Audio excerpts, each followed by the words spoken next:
in our March comparison. However, you can see their influence in our number 1 and number 2 general fund revenue sources. There were revenue enhancements to the personal income tax I'll discuss. That's driving some of that strong growth of 5.3% in 26 on top of a strong year of 7% growth in 25. You can clearly see the impact on the sales tax. We have 9.8% general fund growth in that year. The vast majority of that is the expansion to IT and data services, which I'll discuss later.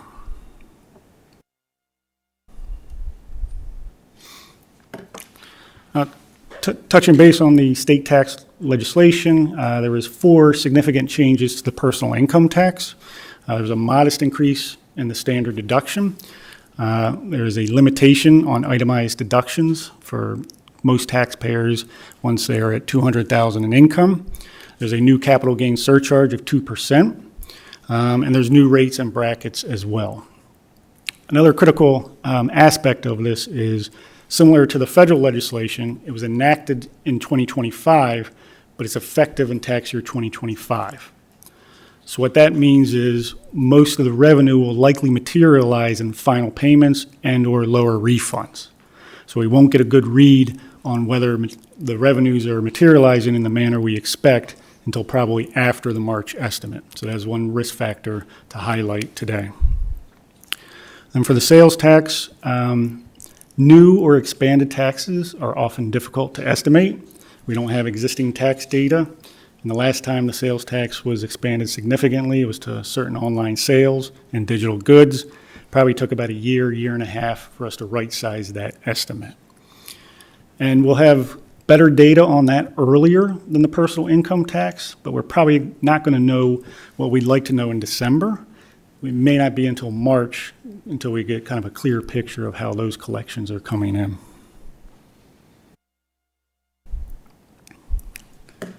Turning to the fiscal impact of the One Big Beautiful Bill, we estimate that it will decrease general fund revenues by about $180 million over 26 and 27. Statute provides for temporary decoupling from any provisions that are estimated to have a large fiscal impact. We determined that we will temporarily decouple from 3 business income tax provisions that blunted the fiscal impact of that legislation. In the absence of temporary decoupling, revenues would have decreased by $200 million more over 26 and 27. That temporary decoupling also allows the legislature and governor time to assess the changes and whether or not to introduce legislation to permanently decouple from those provisions or any of the approximately 100 tax provisions amendments to the IRC that were in that act. Looking at the corporate income tax, it takes the largest hit in 27, but those losses tail off in the out years. It's mainly because these new benefits are an acceleration of deductions that would have otherwise occurred over several years or a longer period of time. In the personal income tax, we estimate there will be a modest decline in 26. That's mainly due to the increase in the SALT deduction from $10,000 to $40,000 for most taxpayers. However, in the out years, we gain revenues. That is because of a sustained pattern of lower itemized deductions on the federal level, and that filters down in a beneficial manner to our state revenues. Now, putting these changes together, the 3 bars here for the state tax law changes. The blue is the sales tax. The orange is the personal income tax. That's the major revenue enhancements that were enacted. Those estimates are based on the fiscal and policy notes from the Department of Legislative Services. And then the other 2 bars are the impact of OB3 from the Comptroller's office's 60-day report. It's really just try not to use the word staggering amount of adjustments, but that's a very large amount of adjustments to our forecast. In terms of total adjustments, it's $3 billion over 26 and 27. By comparison, last year we adjusted our forecast by about $230 to $250 million. And again, part of the challenge will be getting a good read on how these revenues are coming in throughout the year.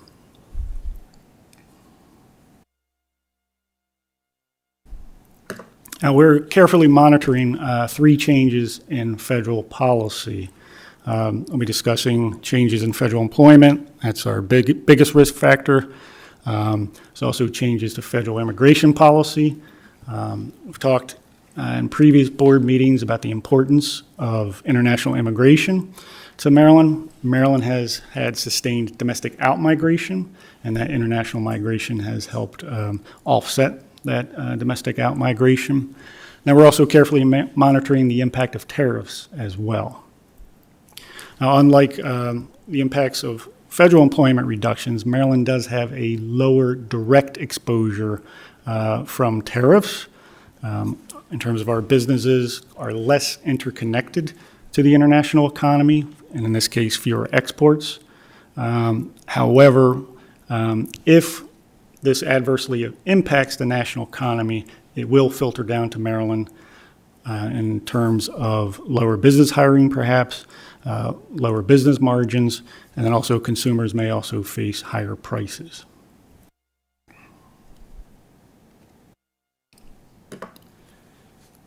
Turning to these federal job losses, we have lost a little over 15,000 jobs since the beginning of the year.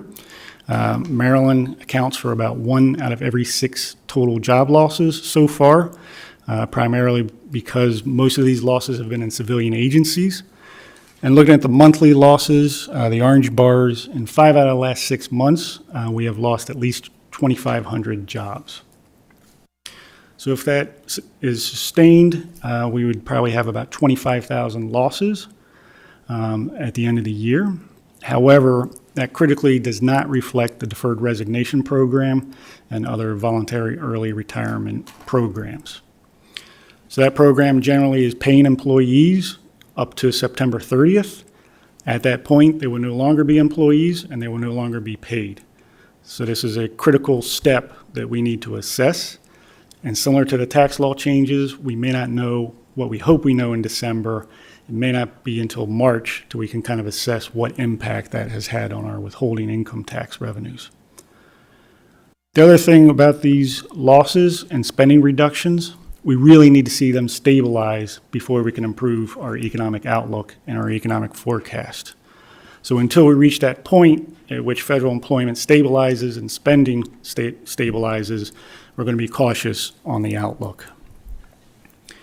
Now, we don't know how many Marylanders have signed up for the deferred resignation program, and data is hard to assess still.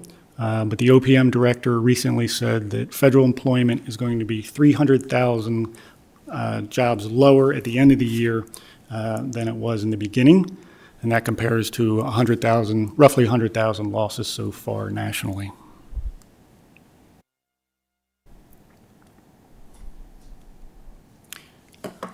Now, looking at assessing our labor market right now, the cautious news is there's no doubt that our labor market has slowed.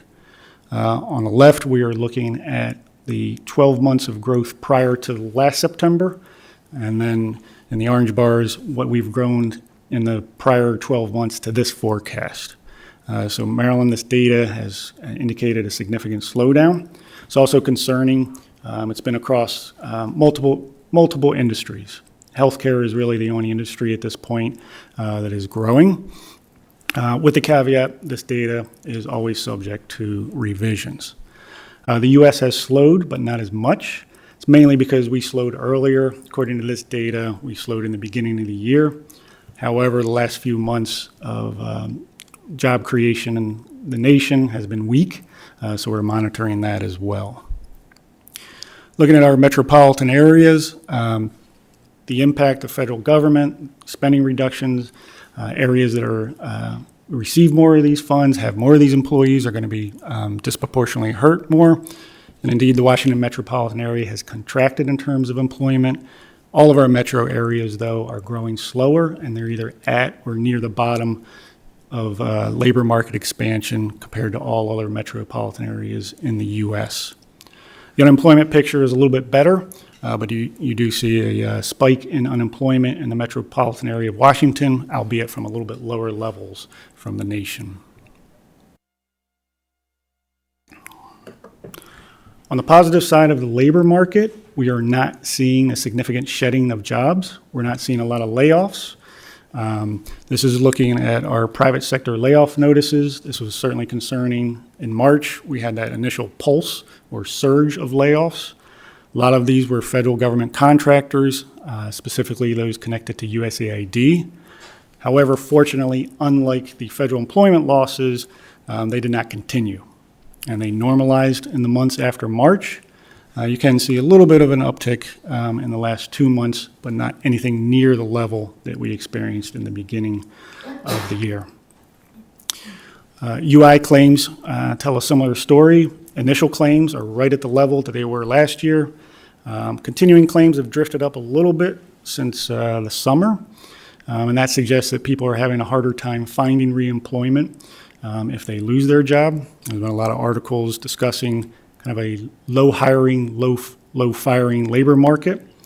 And then also individuals are just finding it hard to get a job, including recent college graduates. But although we've had a little bit of an increase, it's nowhere near the level that we see in a recession or in the periods that up to a recession. So that's an important point. It's not a significant deterioration in the labor market.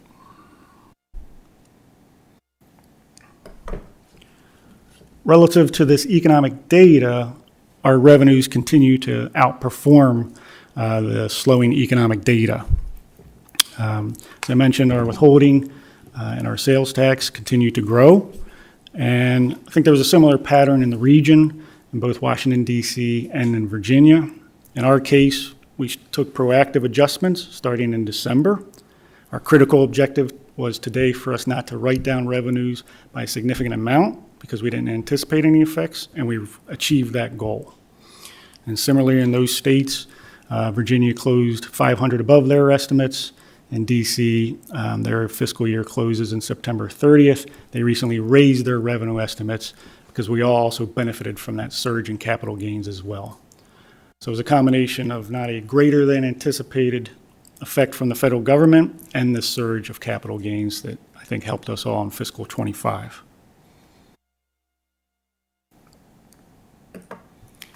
Turning to really what we're monitoring very carefully is our withholding income tax revenues, and we had growth of 6.5% in fiscal 25. Not only was that a reacceleration, but it was closer to the very high growth rates that we had coming out of the pandemic. So it was closer to that than we think of our benchmark, if you will, 4%. So we had very strong growth.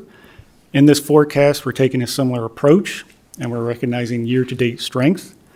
Tax year 25 is growing by 5.7%.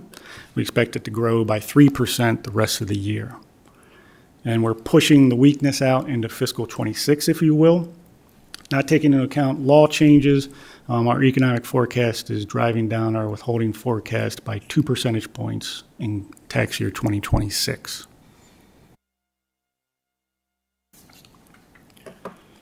Now we continue to try to see what we can learn from sequestration as our case study, if you will. That was the last significant drawdown in federal spending and federal employment, and we know that that adversely impacted Maryland's economy. And in this case, looking at those federal losses, the blue bars, eventually the private sector slowed, and the private sector did not stabilize until we kind of turned the corner, if you will, on those federal job losses. So we anticipate a similar situation, that the private sector will continue to slow as these federal employment losses continue. However, each situation is different, and there are some critical differences between sequestration and now. First was during sequestration, we saw sustained layoffs from contractors, particularly in the defense industry. As I mentioned, we're not seeing that yet. And second, in several aspects, the labor market is stronger now than it was then, particularly in terms of average wage growth. Heading into sequestration, we had average wage growth of about 2.5%. Last year, we had 4.5%. So as long as that holds up, people who have a job are having higher raises, probably partly due to inflation. So our path to 4% or typical withholding growth rate is easier, if you will, in a low or no growth rate, so long as those average wage increases continue.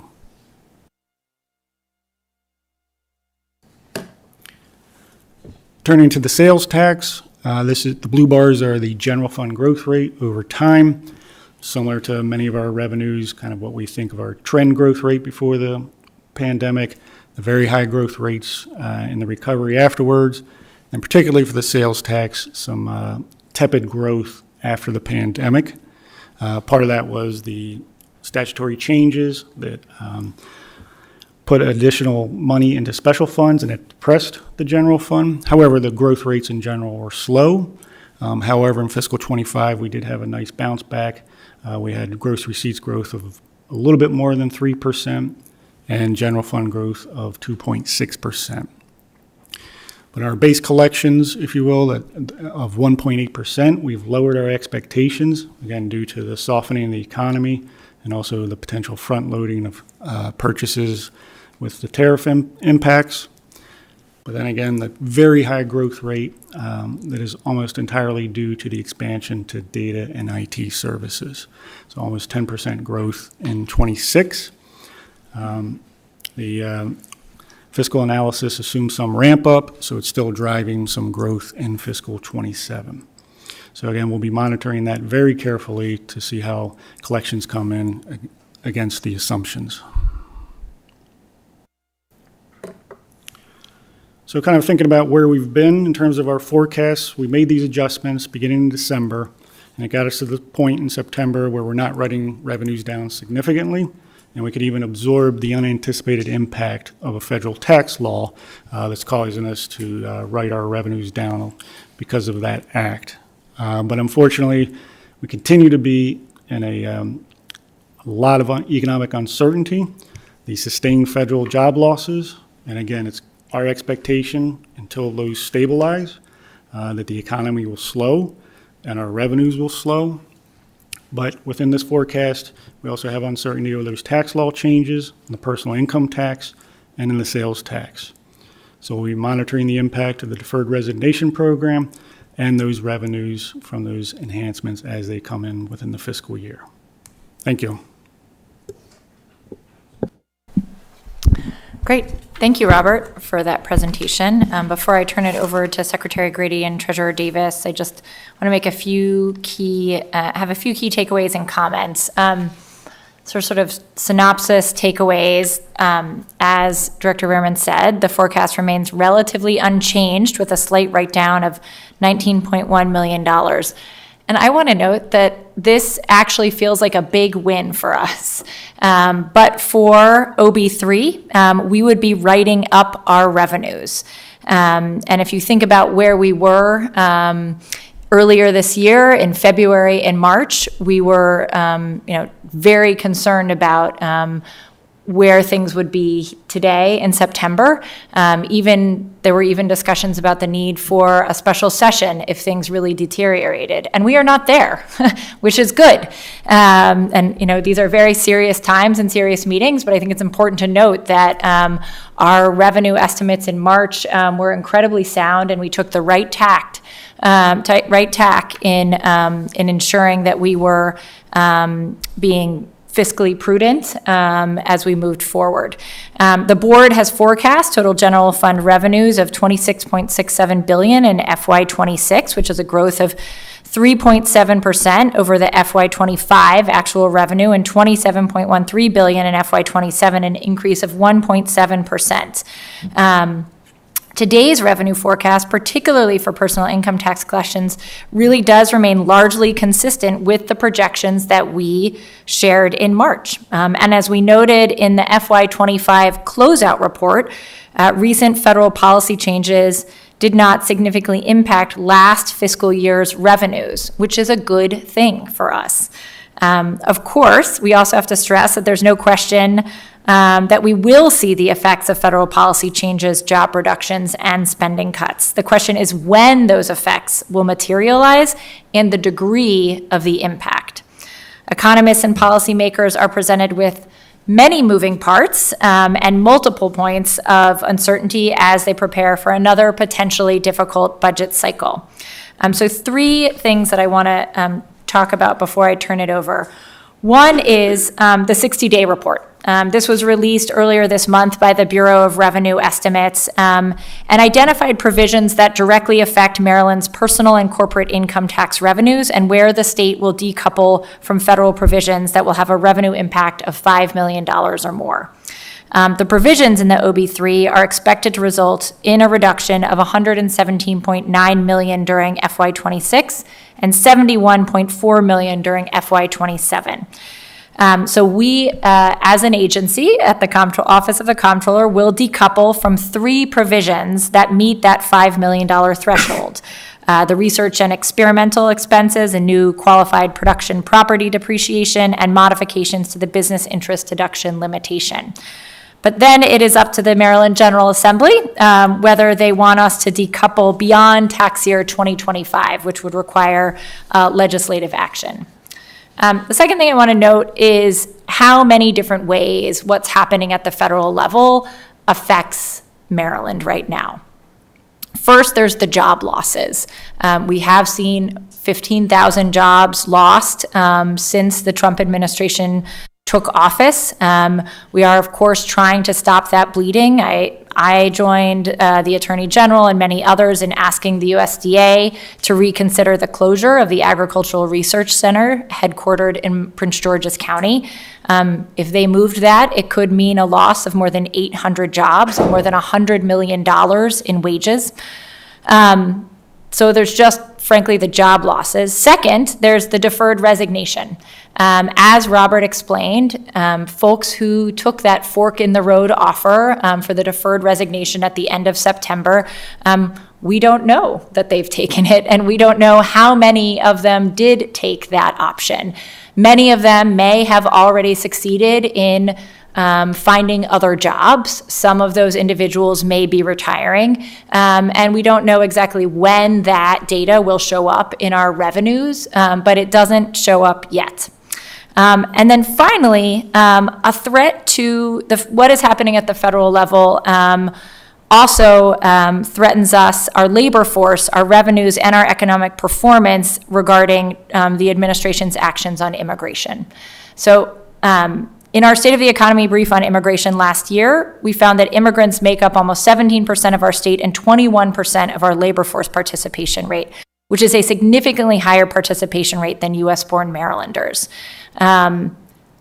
It's essential to keep in mind that while we may read about what is happening in the papers in a very general way, whether it's the $100,000 fee for an H-1B visas or the administration sort of anti-immigrant stance overall, that will have an impact on Maryland, whether it's the universities trying to recruit top-notch researchers to come here, stay here, and live here, whether it's graduate students deciding to stay here or to go home or to go to another country to pursue their research. We have top-notch facilities in biotech, cyber, and more. All of those companies will have to now deal with even greater challenges in recruiting top-notch labor from around the world, not just from America. And then finally, my final note is just Marylanders are feeling a squeeze, right? We're paying more and we're getting less. Purchasing power is eroding under the weight of inflation and the economic consequences of President Trump's tariff policies. Tariffs may not have as detrimental effect on our overall economy as they do in other states at present. But I think from coffee to clothes, prices are rising and Marylanders are feeling that. And there is therefore a question of when and if we will see that reflected in our sales tax revenues. What we're seeing in the economic data isn't fully showing up or isn't fully manifesting in our tax collections yet. But as I shared during our December 2024 meeting, it will take time to fully understand how the Trump administration's policy changes will reshape Maryland's revenue landscape. So thank you, Director Lierman, and your team, many of whom are here today. Thank you for all of your continued diligence in analyzing our revenue trends and the economic forces shaping them. Your expertise is invaluable as we navigate this period of uncertainty.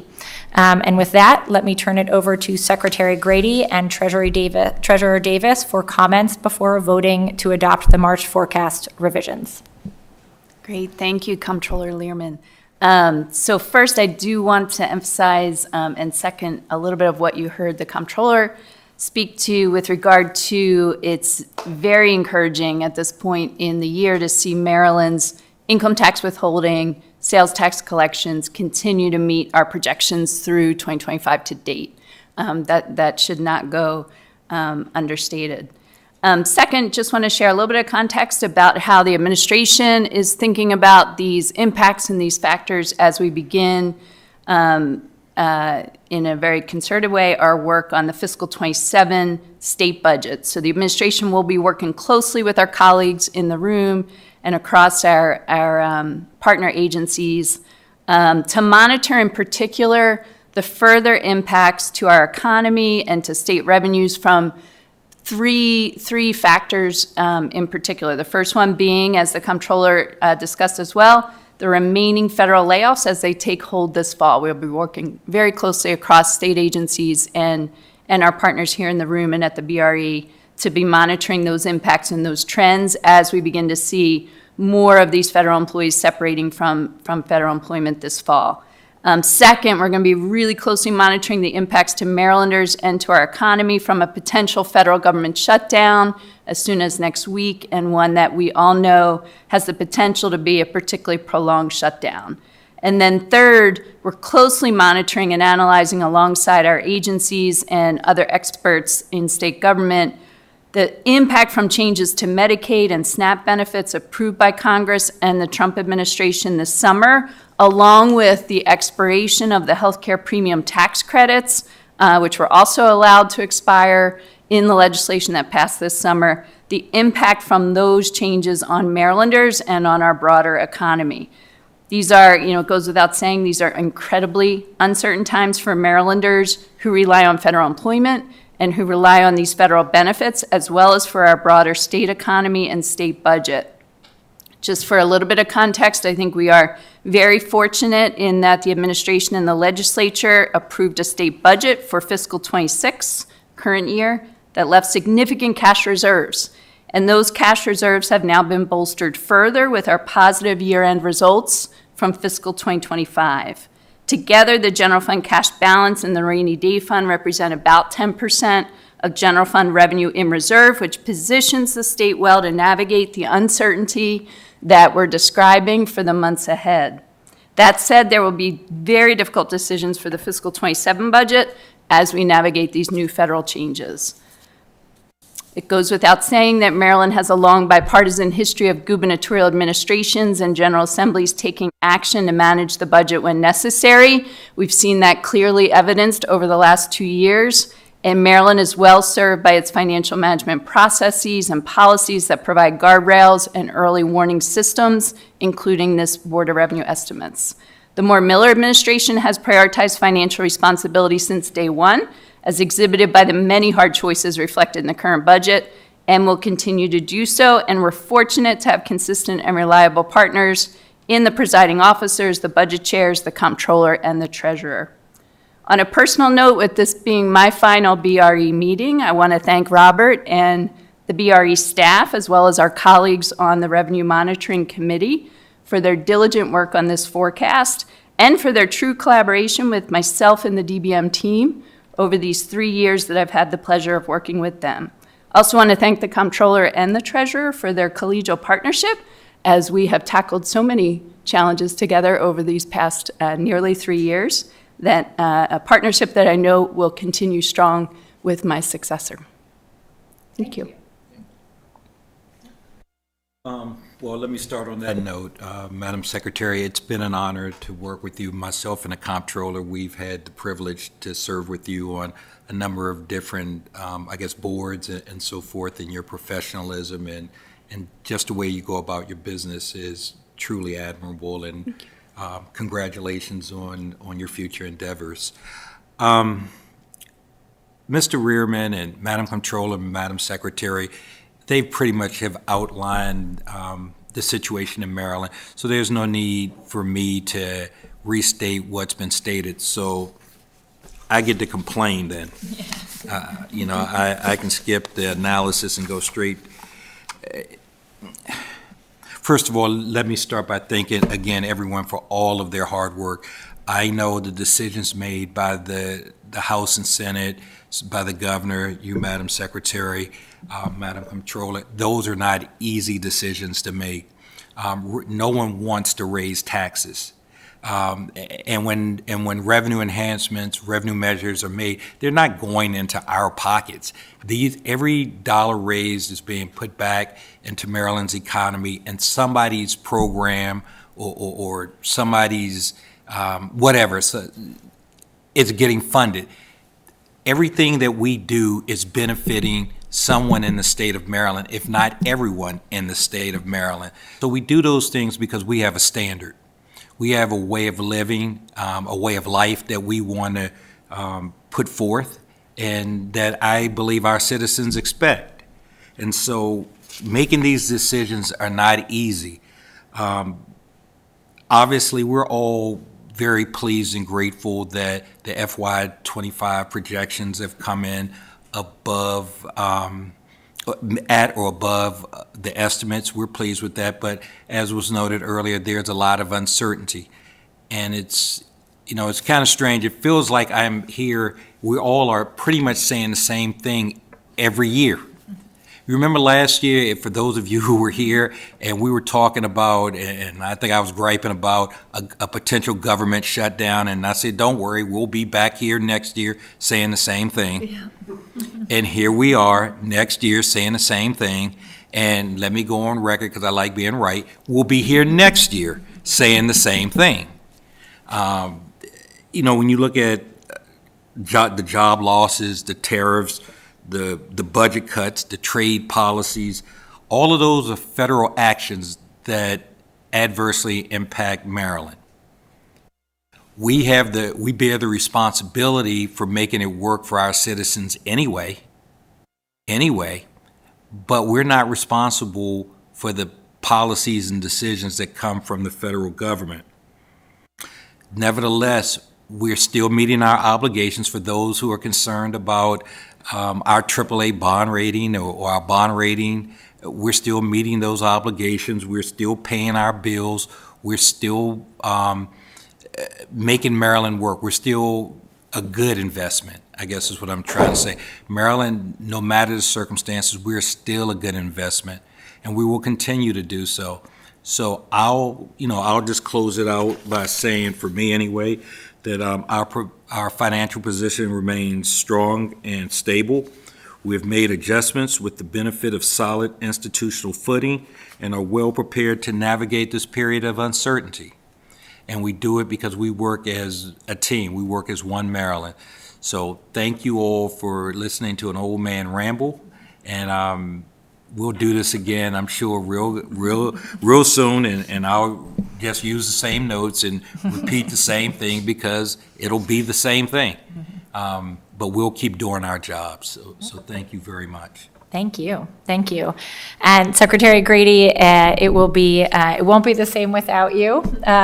From BRE to the pension board to several other places, it's just been such an honor to get to work with you and learn from you. So thank you. Yeah. And now, is there a motion to adopt the September forecast? Is there a second? Second. Okay. Thank you so much. The September forecast is adopted, and that adjourns the meeting today. Have a great afternoon, everyone.